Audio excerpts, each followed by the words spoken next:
During the summer of 1998, cave explorers confirmed that a linked cave system some 15 miles in length winds underneath North Wales.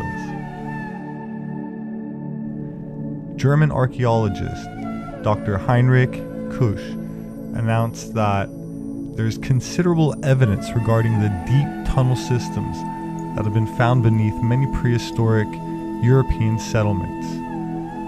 He compared these hidden or forgotten tunnels to ancient highways beneath the surface, and the empirical evidence of these Stone Age highways has recently increased with the discovery and exploration of dozens of Neolithic settlements scattered from Scotland to Turkey.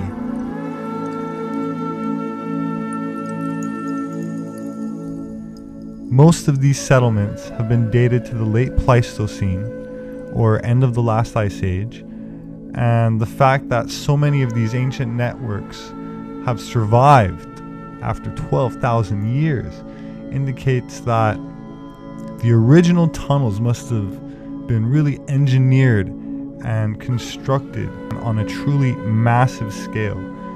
Now, Dr. Heinrich Kusch says, in regards to the new evidence regarding the many miles of tunnels that he's investigated, and I quote, "Across Europe, there were thousands of them, from north in Scotland down to the Mediterranean. Most were just wide enough for a person to wiggle along, but nothing else. They were interspersed with nooks. At some places it's larger, and there's seating or storage chambers and rooms.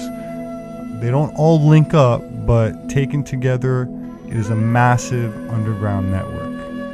In Bavaria, in Germany alone, we have found 700 meters of these underground tunnel networks. In Syria, in Austria, we have found 350 meters. Across Europe, there are thousands of them. From the north in Scotland down to the Mediterranean, in Spain and North Africa, with others reported even in the Sahara.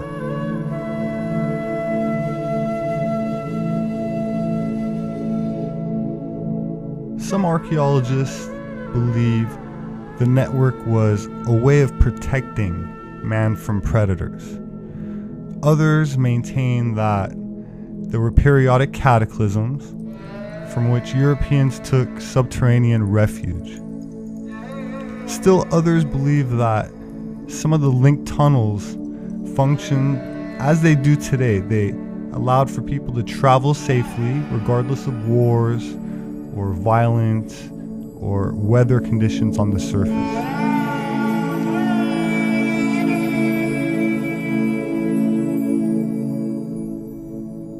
Dr. Heinrich Kusch believes that the church often built these beautiful stone chapels by the entrances, perhaps because they were fearful that the heathen legacy that the tunnels might have represented, and they wanted to negate their influence.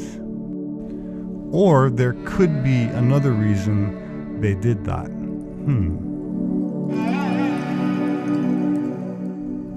According to mythological traditions, underground sites were mostly referred to as entrances to the underworld, and we find such references all around the world.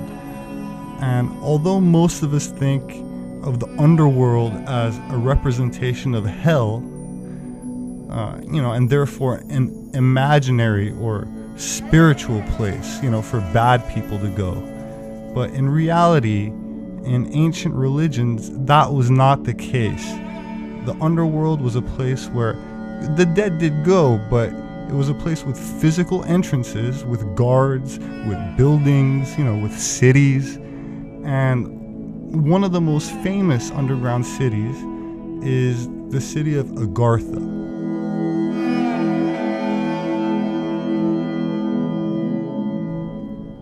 And that's a legendary city that's supposed to be deep inside of the earth, and Central Asia is the likely origin of those legends. And it is said that they are still in contact through places such as the Tibet, where the Dalai Lama lives. Now, Theosophists refer to Agartha as a vast complex of caves and an underground network that was inhabited and largely man-made. In Greece, we have the myth of Hades and the underworld, a realm where gods and heroes lived. In the Mayan mythology, we have the mythical underground city of Xibalba, roughly translated as place of fear, which was inhabited by superheroes and gods, and a civilization that supposedly vanished around the Middle Ages. The entrance to this world was thought to be located in Guatemala somewhere, and description of the structures and location within Xibalba are described in the Popol Vuh. In Irish legends, we read about the people named the Tuatha De Danann, people of the goddess Danu, a race who moved underground when another race arrived on the island, and those people in today's myths are often referred to as fairies, and as they're also referred to in Maori legends on the islands of New Zealand.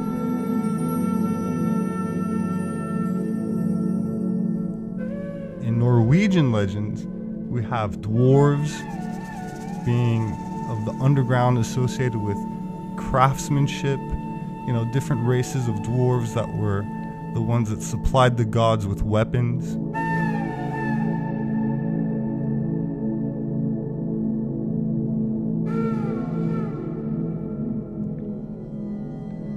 In Egypt, we have references to the historian Herodotus of a colossal underground temple that contained 3,000 rooms full of paintings and hieroglyphs and just a massive labyrinth still lost and yet to be found.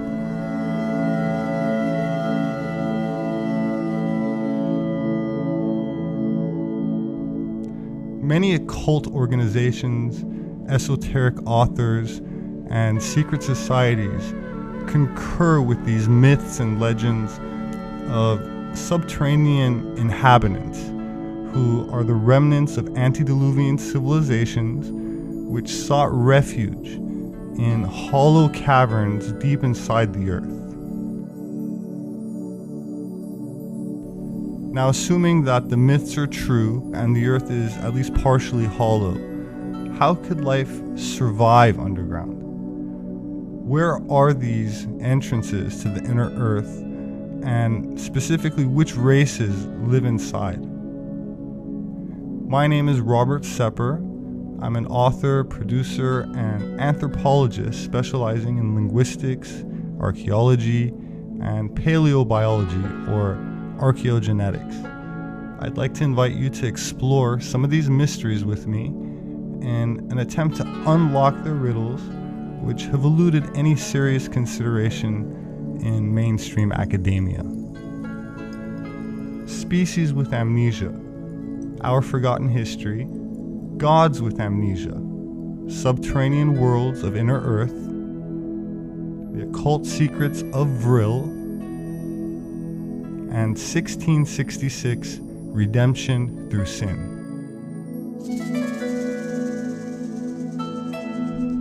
I plan on releasing several full-length documentaries soon where I cover a broad range of material in much more depth. So look out for those. Please subscribe for updates and kindly share my posts if you find them of value. I'm completely independent and my primary means of marketing is word of mouth. I appreciate all of the positive feedback coming in each day. I try my best to always be available for questions as time permits, and I humbly thank you for listening.